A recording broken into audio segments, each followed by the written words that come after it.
Welcome, everyone, to the Mother Tree Network. I have with me today my friend, my brother, fellow plant walker, tree man, leader, healer, Tyger Blair. Hey, Tyger. Hello, doctor. How are you? I am good. And if you, I guess I'm going to go with tree woman today. That's what I want to go with. Tree oh, woman. okay. Yes. Is Yes, that you can okay? call me Tree Woman. Okay. Yes. And for y'all who can't see me, I have a big smile on my face because ever since I've known about Tiger and come to know him and love him and appreciate him and trust him. Yeah, I just really like him. So I'm so happy to see you, that you are well. I am well and happy to be here. Wow. Okay, I've been wondering if you were at this conference that I've been hearing about. So it's called MAPS Psychedelic Science Conference 2023. And MAPS is the Multidisciplinary Association for Psychedelic Studies. That's the home organization in California. And they do this big conference every year, and this year is in Denver. And the film that you are being featured in. A Table of Our Own, which is about Black people across the country that have been doing psychedelic work and developing our own ways, our own pathway to it, since we don't, many of us don't feel that we have found an inroad in the majority white spaces that psychedelic work is happening and more recently burgeoning in again. So a table of our own is the way that Black people do it.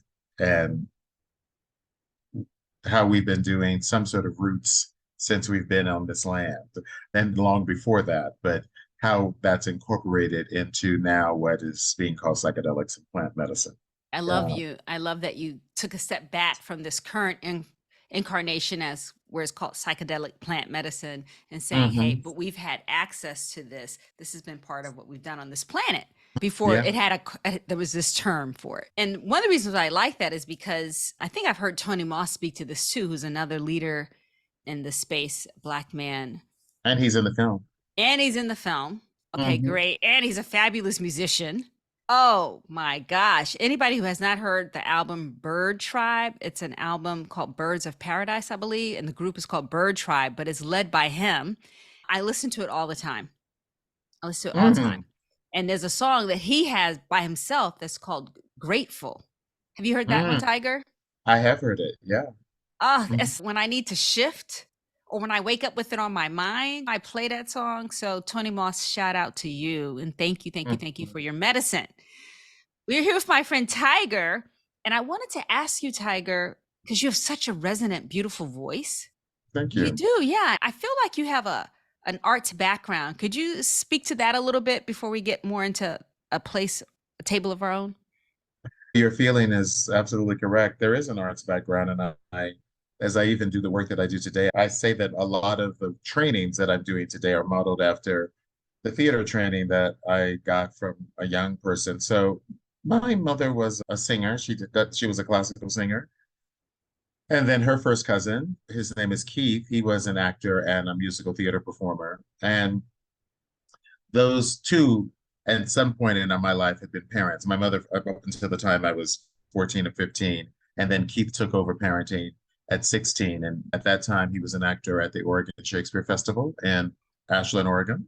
Wow. And my brother and I moved to Ashland, and that's when we really got steeped in the whole world of theater. He would come and take us to theatrical productions when we were younger beings and when we were in Chicago. But then we moved to Ashland, Oregon. Theater became a big part, and really my way of understanding how I was going to be a shapeshifter in this world. Those theater artists showed me how to do that. So even though I was going on thinking I was going to be some sort of diplomat, because I became an exchange student right after I moved to Ashland and to Japan. And I thought diplomacy was going to be the way that I was going to go. But what has turned out is it's really been this way that those theater artists taught me how to be in the world, how to purport, how to speak, how to influence, I guess, with this voice. And then because my mother had been such a singer and a bit of a ham at it, I wouldn't sing for the longest time. And then I got to college and I went to an audition for getting a singing coach. And they somehow conveyed to me that I had some ability. And so from that point on, I started to study this voice as a how I would sing with it. And I've been singing since then. Yeah. Tiger, I did not know that. I think I Yeah. do. No, especially Mhm. singing, because I knew Yeah. you. My feel from you is that yeah, this man is definitely has an actor background. Mhm. But wow, It was mostly musical theater I did when I was acting. So I did become a professional actor with Actors Equity, and it was through musical theater that happened. in in the Bay Area in In California. the Bay Area, yeah. So when I moved to the Bay Area is when I started to really sing. And then because the theater was also there, it was just natural that I started doing musical theater.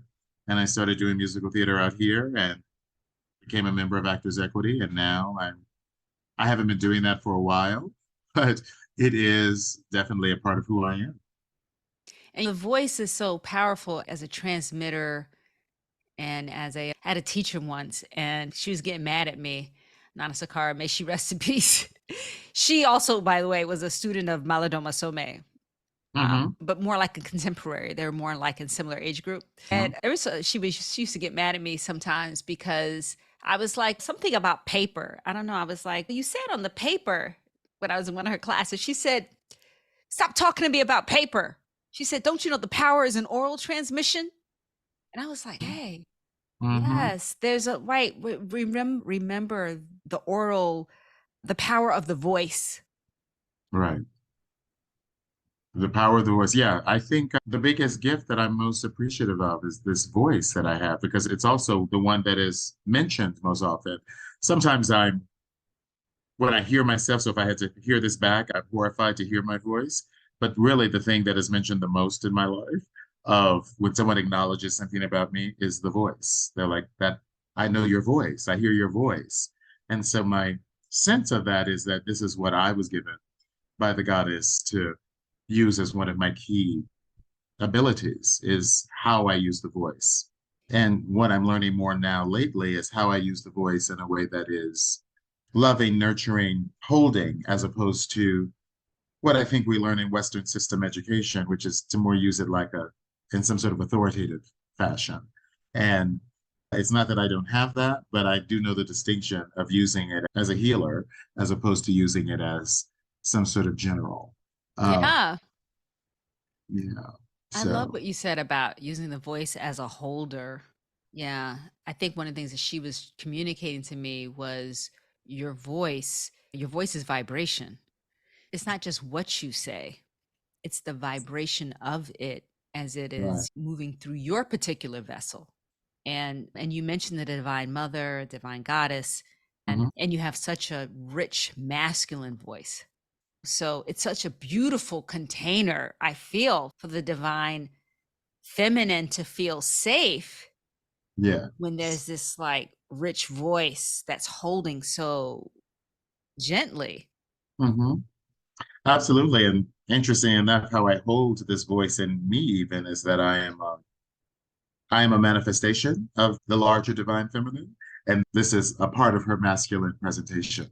Yeah. So here doing something in her honor, in divine emissary work. And that's how I'm holding it now, particularly since the plant medicine, because so much of the plant medicine comes for me, from the great mother through the great mother. So the voice, everything of me is how everything in my mind comes from the feminine. So is there anything that does not come from the mother? So I am a manifestation of the mother. Yeah. And this voice is, I think, a big part of it because it's communication and it's how we keep things going. We communicate with each other. We coo to each other. I was in a ceremony recently, an ayahuasca ceremony in Costa Rica, and when the medicine took, the first sound that my friend who was there, one of my friends who was there, was remarking to me that I did was something my great grandmother always would do. And we all understand it. At least I know Black people understand it, but she did. Mm. And so the first thing I did was, and the other people that knew that just laughed. But to me, it's not just words, it's also that, what are you doing, boy? And I realize I have those tones and sounds as well that I think how we're guided, how we are. When I heard that, I knew something I wasn't supposed to be doing. There's so many things like that. The tones, all of those things, those tonal things, which I hear in African women throughout the diaspora, and many women who are not African. I hear those tones, and so apparently, when the medicine hit, I came out with one of those tones, feeling what is going on here in this world I'm living in? That to me also is the communication, the voice. It's all coming through this apparatus that is our communication device. It's so important to know what you have, the riches that you have been given, Absolutely. and to accept them. Absolutely. Yeah. Yes. And when you talk about your life and moving to Oregon from Chicago, how many Black kids make that transition? I don't know. Maybe not many. Well, it was only my brother and I in that high school. So there were certainly no other Black people in Ashland, Oregon at that time, except for me, my brother, and my cousin.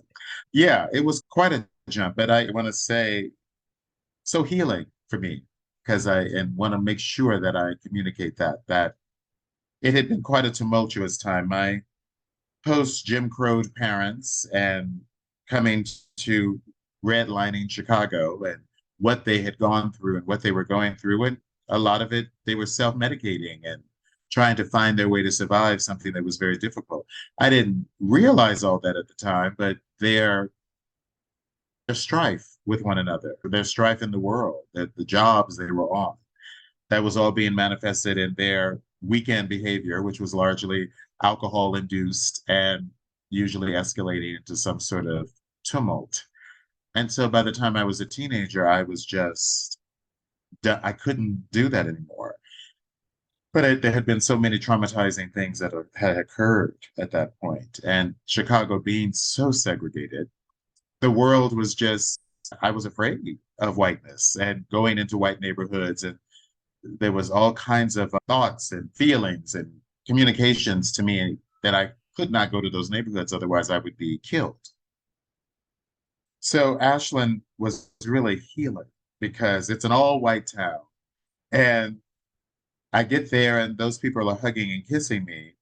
And so for me to go from Chicago, where it was there was so much fear there, to this place where they didn't have any Black people to cultivate racism with. So they just didn't have it. Not that they didn't say that I didn't hear things that were horrible. The word nigger or something like that happened, I think, once or twice.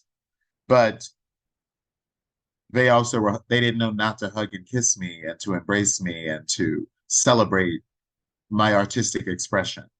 So it was really a big healing shift for me to move to those people in Ashland, Oregon, and decompress from that world of post Jim Crow Black Chicago to this world of natural food and actors and dancers, art and loving, hugging and loving. So it was a wonderful thing that I will always be grateful for, that those Ashland nights embraced my brother and I in such loving, beautiful ways. It began the healing for me, this healing path that I've been on since then. So interesting. It's in Oregon that happened. And then here you are today, part of the work that you do, use the tools of psychedelics or entheogenics, and Oregon is I don't know what it is.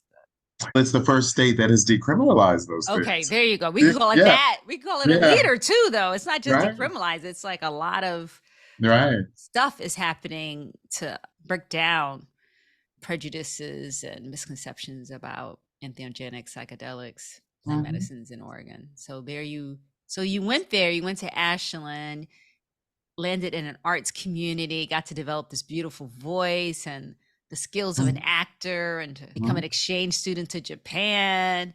Thought you were going to become a diplomat. And I feel like you probably are a diplomat. I do think I am.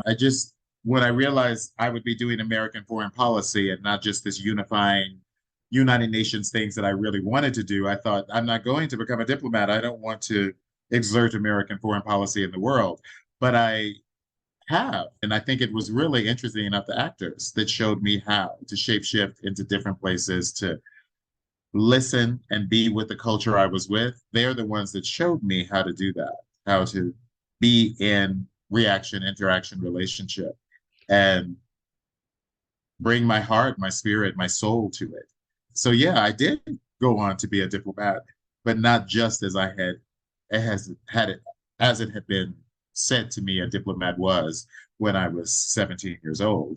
But now it's this broader thing that I have been doing in the work, and largely through this plant medicine world, this world of bringing people back to indigeneity, bringing people back to village. That is what has been happening for years now. Certainly when I met Malidoma, that is what he brought, that we are reconnecting everyone with the healing wisdom of Africa. And that is an indigenous with. So Yes. that's Yes. what I've been an ambassador of, at least for the past decade. Yes. And I want to get there. Let me just ask you one question first. Have you ever heard of Yes, Binti, the novel Binti? I have heard of it, but I haven't read it. Yes, please read it, Okay. because the main character is a young 17-ish young girl who becomes like this diplomat between worlds. Oh, let me stop. I have read it.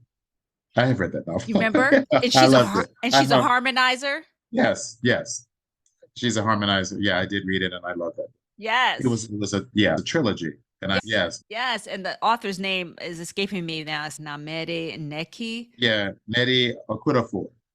Oh, is it? Oh, so Okurafor. I'm thinking of somebody else. Okay. Yes. Okurafor. Uh-huh. Okay. Uh-huh. I will make But that sure the to put first it in name show is notes. Nedi. That's the first name. Okay. Nedi Okurafor. Uh-huh. Yeah, Yes. I love those books. Yes. I feel like that resonates with your story and the whole thing about the voice, and she Mm-hmm. was a harmonizer. What diplomats do is harmonize, and you use your Right. voice, Mm-hmm. vibrationally harmonizing people. And medicines, what are they doing? They're altering our vibrations. It's absolutely, it is about harmony. It's about harmony. It's about balance. It's about bringing dissonance into something that is balanced and harmonious. That, and to me, that is what diplomacy should be. That's not how we've been using it in this world, these world cultures. But yes, that's exactly what it is. And I'm so glad you associated me with that. I love her series of books. Actually, her first set of books were about called a Kata Witch, which is a young adult series. And it's also about West African indigenous practice and how these young people, Harry Potter like people, are coming into their witchdom. And yeah, so Nydia Kudafor has really been big. I'm so glad I had not even remembered Binti, and how, yeah, I think that one of the reasons it resonated for me so is that, yes, that is the way, that harmony, that harmonizing, figuring out what the harmonizing is key. And did I not hear my mother doing that from the time I came out of, probably before I came out of it? That's what she was doing. And so I am a product of this being who was using her voice to have magic in the world. And somehow that got passed to me in some way. So you've made a connection that I hadn't even made until this conversation. Thank Oh, you, Tree you're Woman. you're so welcome. You're so welcome. That trilogy was so important to me. I think I got introduced to it in 2019. It might have been Mhm. 2018, but Mhm. I just came back to it again and again. One of the things that happens with the main character, Binti, is that she changes as she encounters different cultures. Mhm. She changes herself. She's She's still who she is. All of a sudden now she's got tentacles that are blue. So for everybody who doesn't know, it's like speculative fiction. You can call it science fiction, but she has to deal with complex feelings of loving and hating Mhm. simultaneously. Someone who caused great loss, but who also she knew was operating from the constraints of his own culture. I love it. I do too. And I love the association you're making as we get into voice and harmony, and that beautiful West African author who brought it to us in that, brought it to my consciousness in that way, and how it links with the other West African cosmologies that have come into my life. Let's get there, please. I have been telling people I'm so excited to talk to Mm. Tyger because he was a direct student of Dr. Malidoma Somé, who wrote The Healing Wisdom of Africa and many other Of water, the books. spirit, yeah, ritual. So I would love to hear for you, Tyger, how you practice indigenizing, how you work with bringing indigenous wisdoms, village ways into your life where you live in a modern urban center that's very Mhm. multicultural, multiracial. It's not predominantly African or predominantly Black people. And you're in the 21st century. So tell us how do you work with those things that you learned from Malidoma? Mm. Can I give a little backstory of how I came to it? It feels that's Yes. important. Yeah. I happened in college, I happened to live with Ghanaians, and my Black family actually had quite a reaction to that, asking me all kinds of narrow-minded questions around what it was like to live with these Africans. And so much of the ridiculous information we get in this culture, from Tarzan to all of those things, they were asking, and I realized there was so little that I had learned in all of my educational process. I hadn't learned a lot about Africa. So when I went to Africa, and because I went to Ghana about 12 years ago, 10, 12 years ago, and I wanted to know what is actually the religion here, the spirituality here, what is the indigeneity here? And I went there on a program called AIDS for AIDS Africa. So I started to go to wards, different hospitals and wards, and I realized that the majority of the people in the AIDS wards were female-bodied people. And I asked the medical staff, where are the men? Because certainly the way that I held HIV and AIDS in this land was it was largely a male world of people who were suffering from that particular affliction or that disease. And there I saw only women, and I thought that's pretty peculiar. And I said, where are the men? And they said they all have gone back to their villages, we think. And I'm like, and what are they doing in their villages? And they said, we don't really know what they're doing in their villages. I'm like, how could you not know what they're doing in their villages? And at that moment, I realized their shame of taking up the indigenous ways, but also I realized how little I knew. At that point, I knew about all forms, many forms of Buddhism. I had studied the Baha'i, I had studied religious science. I'd studied so many different things. And I know nothing about African cosmologies.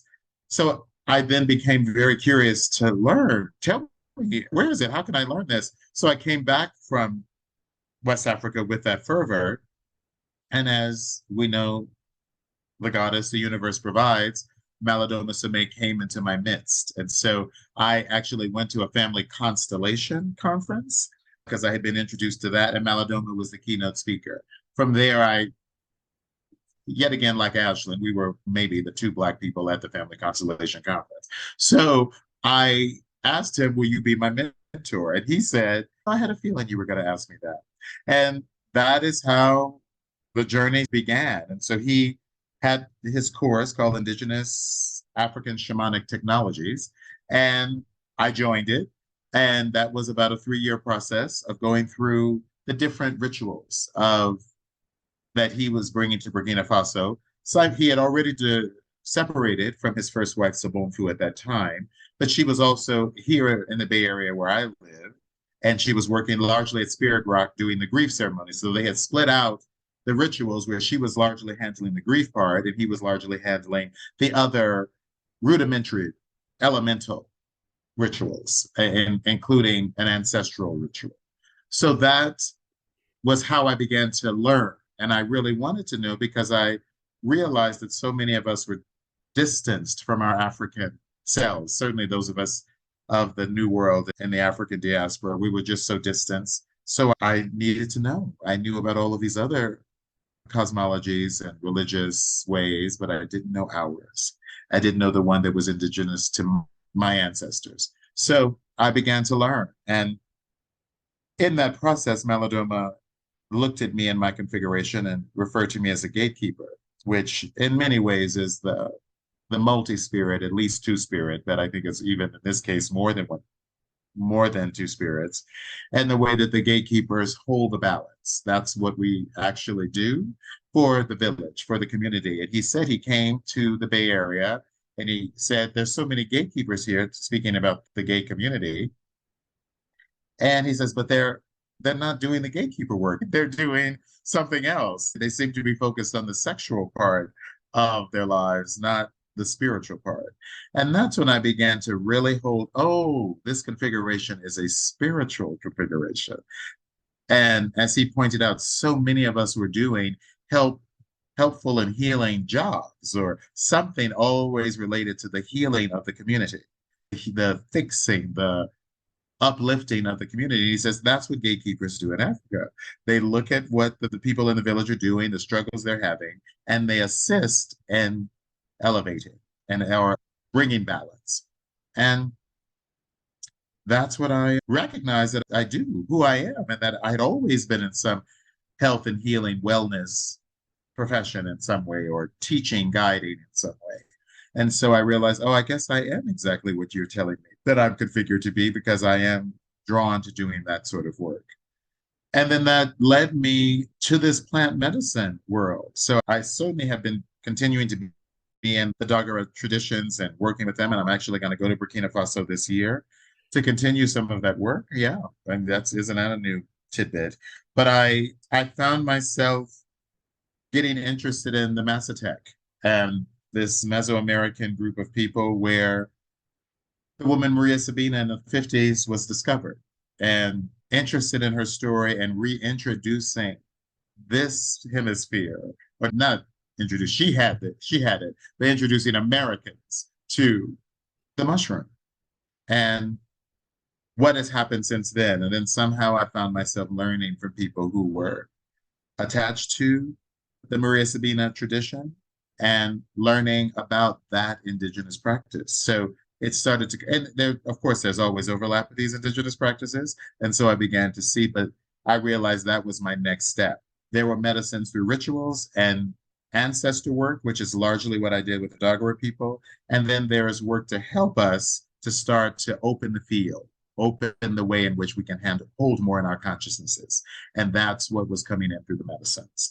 So now it's all combining in me in something that I'm becoming, which is an amalgam of these indigenous wisdoms. Yeah, I hope I answered your you question. did. As you elevate into the role of elder and mentor, and we talked about Binti earlier, how she, in that diplomatic role, harmonizing role, taking on elements, she herself was changed. Yes. And you, in this role, having received this training and this initiation from Dr. Patrice Malidoma Somé hmm and the Dagara traditions, combined with the work that you've been doing with mushroom and with the Elder Maria lineage. So here you are now Here as I am. as an elder and a mentor for us, for those hmm of us who are ready to work with you. Do you know what I'm trying to say? Who are ready to, who can hear you, who are resonating with you. Absolutely. That's now I'm seeing what the voice was for, how to use the voice in a way that invites and not lord over, how to do all of these practices in a way that models how we honor the ancestors, how we honor those who've come before us, how we honor those that practices and medicines that are here on this earth that are here to help us to grow, flourish, evolve. Yes. All of that is what's been coming into me of late. As well, I have to mention something that when I was with Malidoma and I was doing my ancestralization, I brought all the pictures of all of my relatives and I had them on the ancestor altar, but I saw all of our different colors. And I went to Malidoma as I felt something come up and I said, Malidoma, I am leaving out some ancestors here, I think. And I said, and I think I'm leaving them out because I'm holding them as reprehensible. And he said, and now, brother, your work has truly begun. And from that time, this last name that we were talking about before is Blair. And I came to realize that Blair wasn't just a slaveholder's name that was given to me. I was actually a descendant of that slaveholder. And that's a Scotch-Irish ancestry. And what just happened in the past, I think it's year or so, is I was asking someone who was helping me, a guide who was helping me, a reader, about this ancestry, and still holding that sort of way in which males came and raped African women, and that's how I came to be. And I said, so are these my ancestors? And is this what I have to embrace as a part of me as well? And she says, yeah, that's a part of it. But curiously enough, that isn't what I'm largely seeing here. What I'm largely seeing here are the Irish witches that are over you, and you are following in the line. You are following in the line of those witches. So as they were doing herbs and using plants, that's what you're doing. I feel them more over you. And I realized I never thought of the mothers of the colonizers and slaveholders. I and the aunts and the grandmothers. I had only thought of those men. And she's like, no, they came from this pantheon of witches. And so now I have been able to embrace that as a part. So I have the native, I have the African, and I have now these Irish witches. So all of these cosmologies and all indigenous cosmologies are coming together within and harmonizing, as you said, as the Binti analogy comes again, that the harmony of all of those things together.